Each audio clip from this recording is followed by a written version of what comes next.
So dear friends, we are learning human resource management. In human resource management, we have learnt the meaning, the definition, the concept of human resource management in our previous classes.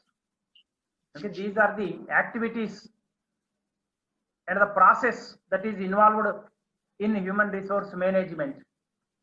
Okay, right from entry of human resource to exit of human resource management, everything is included, right from entry of an employee to the organization to the exit of a person, everything is included. I am repeating, in my previous class I mentioned 4 M's are necessary for any organization. You recall those 4 M's: men, material, money and machinery. All these 4 are very necessary. Okay, and HRM, human resource management, takes care of men. Okay, that we have learned in our previous classes. Some definitions related to HRM we discussed. Okay, this is the process of human resource management. Just we will recall. It starts with recruitment. Human resource management starts with recruitment. In recruitment, there are various ways. 2 main methods are there: internal recruitment, external recruitment. You can add this internal recruitment with the help of promotion. You can recruit, and employee referrals. Both of them are same. Employee referrals means already an existing employee will refer another person whom he knows well, and by way of transfer you can recruit. And former employees, those who are retired, they can also be recruited in your organization. And the last one is, this one is demotion. Okay, this you are unable to see properly. Demotion, this is DEMOTION, demotion. Okay, I am writing, you can see DEMOTION.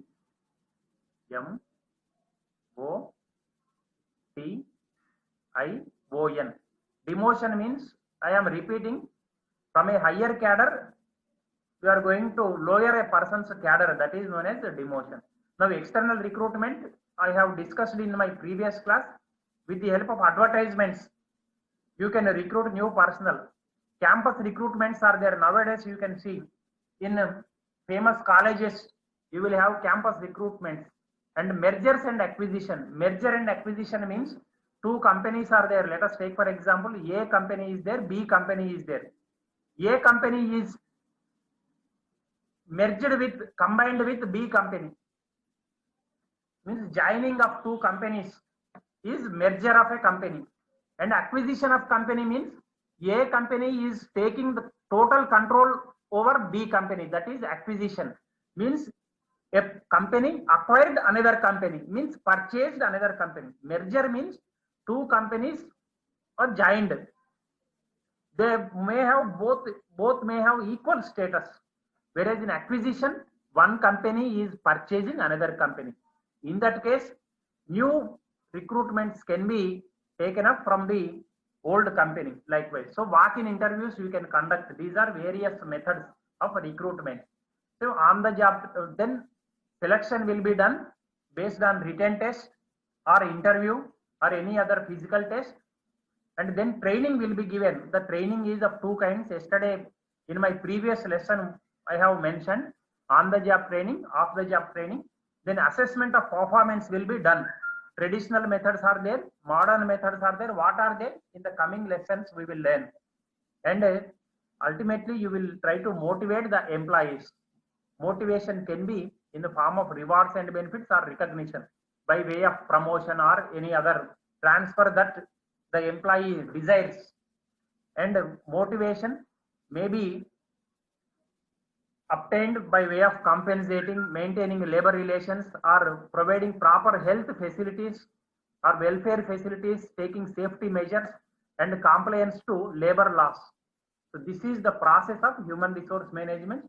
This we have discussed in yesterday's in our previous lesson. Now coming to functions of human resource management, this is very, very important. Okay, function means, in other words, duties. What will human resource management perform in the organization? What is the role of human resource management? Now, first of all, you can see main functions are divided into managerial functions and operative functions. Coming to managerial functions, it starts with the planning. It goes to organizing, directing, and controlling. What is the planning? See, in planning, all the activities relating to human resource management are going to be there. Okay. In simple terms, planning is the process in which a complete study of the existing personal resources, means existing human resources, will be taken, and the resources that are likely to be required in the future is done in planning. See, in the planning, I am repeating, a complete study of the existing human resources will be done, and not only that, in future also, how many persons are required, you are going to estimate. Okay, human resources planning implies forecasting. Forecast means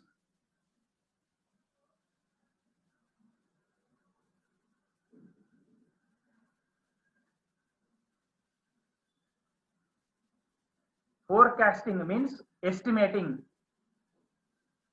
Forecasting means thinking in advance as to how many persons are required with reference to human resource management. Okay. Forecasting means estimation, estimating, so thinking in advance. And planning involves not only forecasting, but manpower allocation, means a single individual is there. Several departments are there in the organization. He is a person. I have drawn a girl or a woman diagram. Person employed in the organization. There are various departments in your organization. Where to allocate her, where to allow her to perform her duty, it is the responsibility of human resource planner.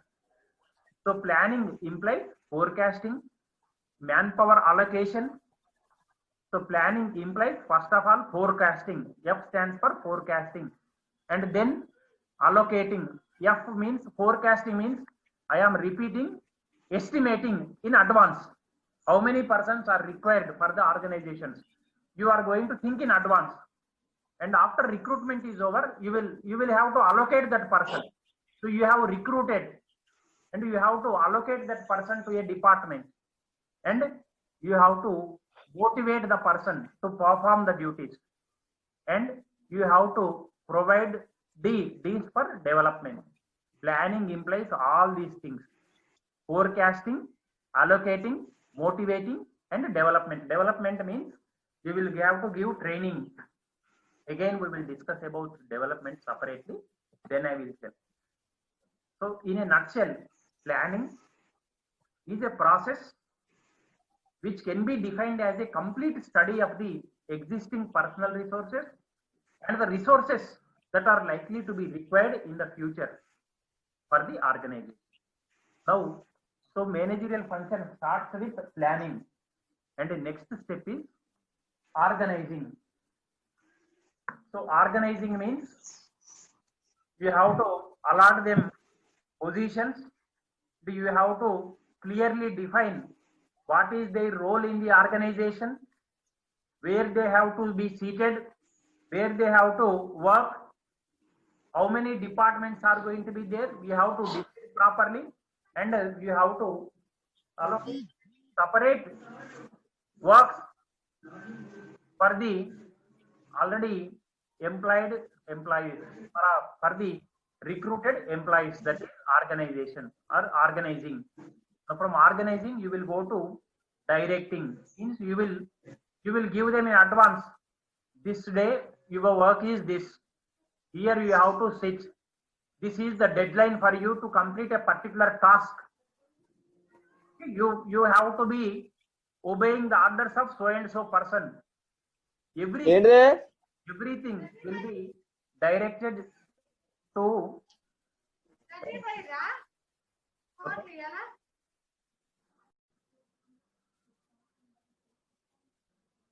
So now coming to directing. So individuals will be directed, employees will be directed what they have to do, why they have to do, where they have to do, when a task is to be completed, why a task is to be completed, everything will be made known to them and giving direction. And in a planning, you will have controlling part also.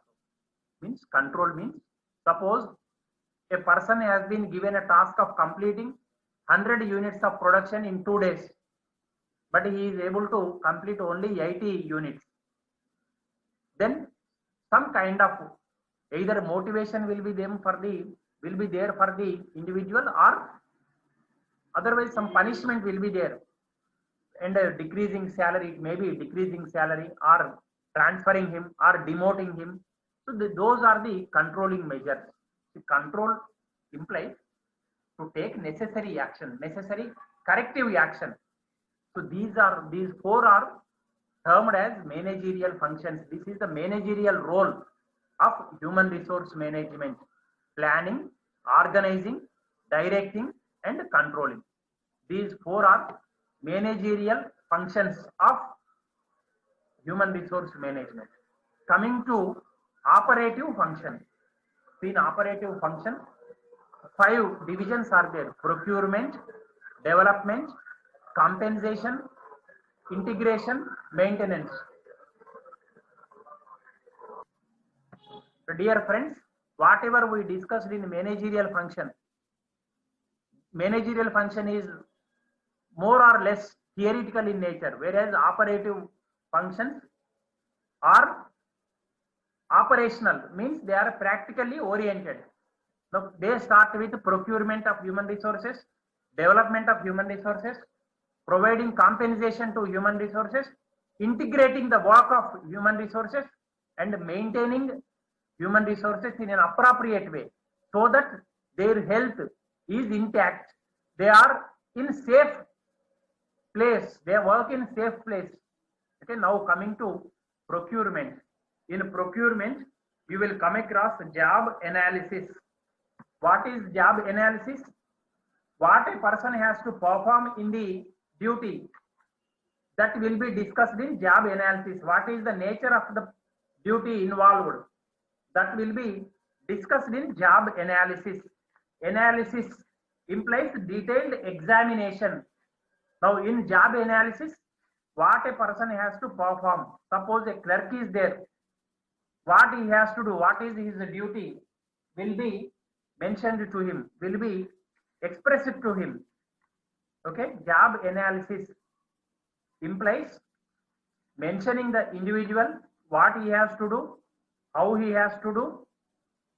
In simple terms, it is a process of identifying, analyzing, and determining the duties, responsibilities, skills, abilities, and work environment of a specific job. I am repeating. Job analysis is a process of identifying, analyzing, and determining the duties, responsibilities, skills, abilities, and work environment of a specific job. That is what you mean by saying job analysis. Now coming to human resource planning, you have already seen what human resources planning is. The planning is, in simple terms, thinking in advance. In human resource planning, we will do an examination of current employees as well as future requirements with reference to human resources. Coming to recruitment, we mentioned the recruitment types: internal sources, external sources. So in operative functions, in procurement, this is also included.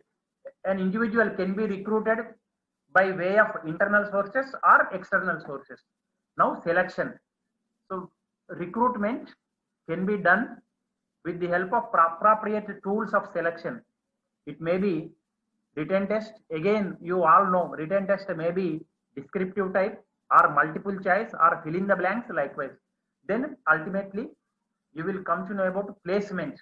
Placement means after recruitment is over, after selection of an individual is over, the individual has to be placed at an appropriate division. I mentioned already, various departments are there in the organization. Where a person will be placed, that depends on the situation, that depends on the nature of work, that depends on the individual capacity, his training, his educational qualifications, technical qualifications, everything will be there. And then induction will come. Induction means a newly recruited employee will be given certain training as to rules and regulations of the organization, work environment, about the various provisions that are there for work in the organization. Everything will be taught to him. Everything will be trained to the individual who is recruited. That process is known as induction. Now transfer, you know, from one department to another department a person may be transferred, or from one place of the organization to another branch of the organization an individual can be transferred. So a lecturer can be transferred from one college to another college. And then promotion. In recruitment we have discussed promotion from a lower level to a higher level. An individual can be promoted. And separation from one department to another department, if there is any link, now that link will be cut off, that is separation. So all these are techniques of procurement. All these are included in procurement. Now coming to development, see, simply if an individual is recruited, that is not enough. Organization has to provide various platforms for the development of the individual. So every year or periodically the individual needs to be trained appropriately. That training may be on the job training or off the job training. In our previous class we have discussed it. In a development all these things will come. Performance appraisal. Performance appraisal means, see, we have discussed already, an individual has been given a task of producing 100 units. He has produced only 80 units. That you can identify with the help of performance appraisal. Appraisal means testing, examination. You tested how many units he produced in a single day. You gave a task of 100 units on a single day, but he produced 80 units only. How you know? You have to do performance appraisal. Appraisal means testing, examining. Okay. Then you have to provide appropriate training. Now in this case, you will retrain the individual to increase his production because he has fallen short by 20 units.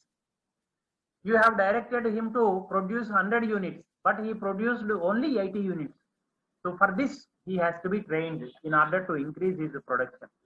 Then executive development. See, these two things are different. Training, normally you will give to lower order cadre people, whereas executive development for higher order people, managers, deputy managers or directors or managing director, they needs to be trained. They also require training.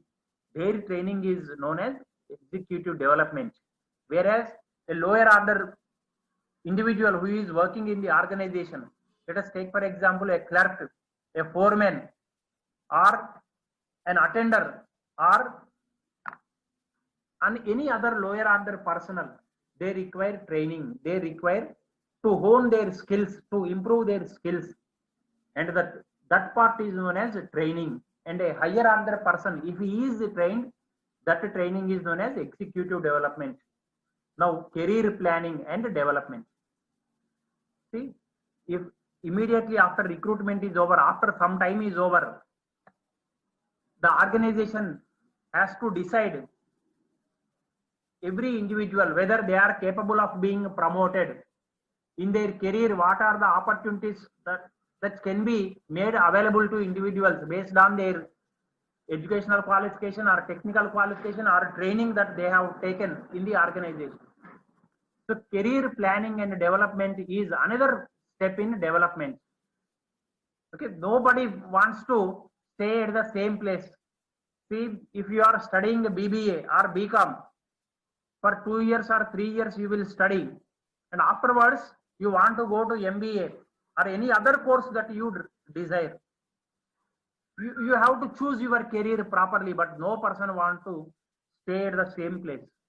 Similarly, in development also, the organization has to devise certain strategies for growth and development of individuals in the organization. Those are included in development. Now coming to compensation. Compensation means monetary reward. Okay, it depends on job evaluation. Evaluation means assessment. In job evaluation, you will examine the individual's work, what a individual has to perform, and how much the person can be paid based on the work assigned to him. So you take the case of college, an attender's remuneration will be different. A sweeper's remuneration will be different. A lecturer's remuneration will be different. Principal's remuneration will be different. Okay, so based on the job evaluation, you have to compensate, provide compensation. The wage and salary administration. See, normally we will think that wage and salary both are same, but they are different. Wage, normally you are going to pay to individuals who work on day-to-day basis in the organization, whereas salary, it will be paid monthly or for 3 months once, or annually you are going to pay. That is paid to regular employees normally, whereas wage is paid to daily laborers or those who are employed on a day-to-day basis. The remuneration that is paid to them is known as wage. So you have to decide, the organization has to decide how much wages have to be fixed, how much salaries have to be fixed, and bonus and incentives. Now coming to the same example, suppose 100 units an individual has to produce, that is the task, but an individual has produced 150 units, then he expects some bonus for his job that he has performed. That is known as bonus. And the thing that you give to him is an incentive. It works as an incentive. I mentioned in my previous class, and now also you can see it acts as a motivator to him to perform the job in a better way.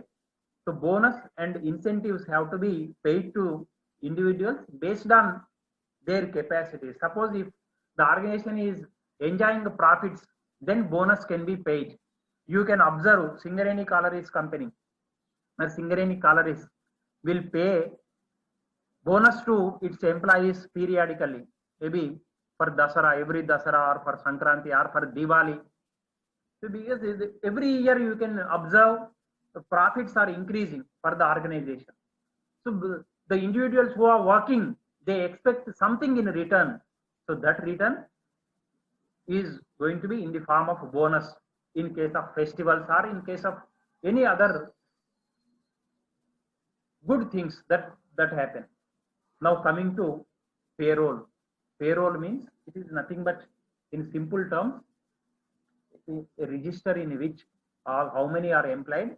Against each person's name, the organization will maintain a record how much an individual is paid. Next year, how much has to be paid. Next increase in salary, basic pay, how much is there, from which month it is going to be effective. Everything will be maintained. So this all comes under compensation. Now coming to integration. Integrate means, just in simple terms, integrate implies combining, joining. Okay, in an organization, various departments are there, various individuals are there. You have to combine all those activities effectively to achieve the organization's objectives or goals. So for this, you have to motivate the employees, you have to provide them job satisfaction. See, you can see even those who are earning crores of rupees, sometimes you can observe they are committing suicide. Why? They are not satisfied in their life. So only monetary compensation, only monetary pay will not be satisfactory for certain individuals. We have to see what makes an individual satisfied. You have to observe, and you have to, as a manager, it is your responsibility to see to it that job satisfaction is there for the individuals. Okay, now coming to grievance redressal. Grievance means any trouble that you face, that an individual faces in the organization, that has to be redressed. Any trouble, if at all any trouble is there, any difficulty is there for an individual in the organization, that has to be removed immediately. That is the fundamental duty of human resource management. Okay, suppose a person is suffering from fever, but you gave the task of producing 100 units to that individual on the same day. If you are a good manager, you have to observe his physical condition. You have to know that he is suffering from fever that particular day. He cannot perform. So if he is a sincere employee, he will not reveal that to you, but that he is suffering from fever. It is your responsibility to see that something abnormality is there in that individual on that particular day. So you have to sanction him leave, eligible leave to the individual, so that he gets motivated. Tomorrow, with renewed energy, he will work for the organization. So that is grievance redressal. Now, collective bargaining. What is collective? Collective means together. See, in our previous lesson, we have learned, in our previous module, we have learned individuals who work in organization, they form unions to protect their rights. So whenever they demand any bonus, whenever they demand any increase in salary or any other grievance is there, they will fight with the help of unions. So in collective bargaining, we will discuss the efforts put by the unions and the resultant output that will be discussed in collective bargaining. Then conflict management. What is conflict management? Conflict means a fight between individuals or between various departments in the organization. So conflict management, how to resolve that conflict, you will learn in integration. That is the task of integration. Okay, participation of employees. See, suppose a meeting is taking place, a training is taking place, only some employees will participate and other employees will not participate, means that is not good for the organization. It is operative function of the human resource management that all participate in the meetings or trainings or any other activities in the organization. Now, ultimately, they have to be disciplined. Discipline should be intact in the organization. So these are the integratory functions that are included in operative functions of human resource management. In our next class, we will learn about maintenance. What are the topics that come under maintenance in operative functions, and the differences between human resource management, the similarities, and the differences between personal management and human resource management. Okay, and next topics also we will discuss in the next class. So thank you very much, dear friends.